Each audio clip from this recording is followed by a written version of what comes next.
UP Lok Sabha चुनाव में गठबंधन की जमीन कमजोर। सपा देना चाहती है कम से कम सीटें। चुनाव के लिए सपा की तैयारी बहुत ज्यादा तेज। 1 करोड़ नव मतदाता जोड़ने का अभियान चालू किया। चलिए दोस्तों, इन सारी खबरों को बड़े विस्तार से जानते हैं और आप लोगों से विनम्र निवेदन है, चैनल को सब्सक्राइब करें, बेल आइकन जरूर दबाएं, क्योंकि मेरे आने वाली वीडियो का लिंक सबसे पहले आपको मिलेगा। चलिए आगे बढ़ते हैं। यूपी लोकसभा चुनाव में भाजपा को हराने के लिए क्षेत्रीय दलों की एकजुटता कर कांग्रेस भले ही जीत की हुंकार भर रही हो, लेकिन संगठनात्मक तौर पर अभी भी उसकी कमजोरियां उसके लिए चुनौतियां बनती नजर आ रही है। हाल ही में चुनाव लड़ने के कारण मध्य प्रदेश, राजस्थान, छत्तीसगढ़, मिजोरम, कर्नाटक में उसका जमीनी ढांचा तुलनात्मक रूप से मजबूत हो सकता है, लेकिन अपनी जमीन से जुड़े उत्तर प्रदेश में फिलहाल उनकी जमीन कमजोर दिखाई दे रही है। भाजपा और प्रमुख विपक्षी सपा जहां कमर कस मैदान में लड़ने के लिए उतर गए हैं, वहीं बूथ स्तर पर कांग्रेस की सक्रियता पर अभी भी प्रश्न चिन्ह लगा हुआ है। कुछ माह बाद ही होने जा रहे लोकसभा चुनाव के लिहाज से उत्तर प्रदेश की 80 संसदीय सीटें होने की वजह से बहुत ही महत्वपूर्ण है। एक बार कांग्रेस यह समाज पार्टी और राष्ट्रीय लोकदल के साथ गठबंधन कर चुनाव लड़ने की तैयारी में है।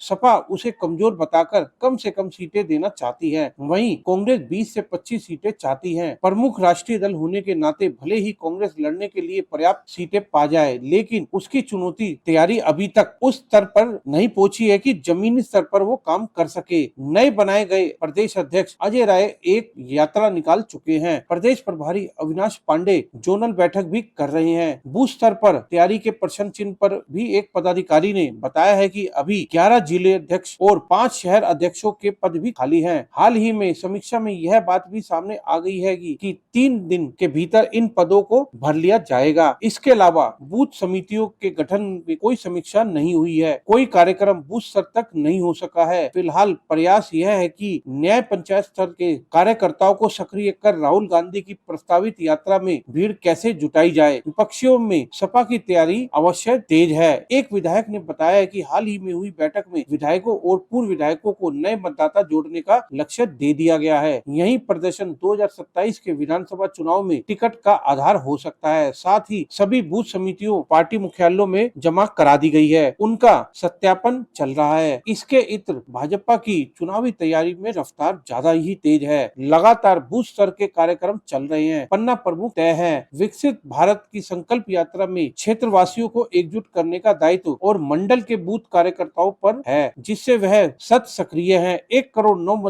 मतदाताओं को जोड़ने का अभियान चल रहा है, जिसे मॉनिटर खुद अखिलेश यादव कर रहे हैं।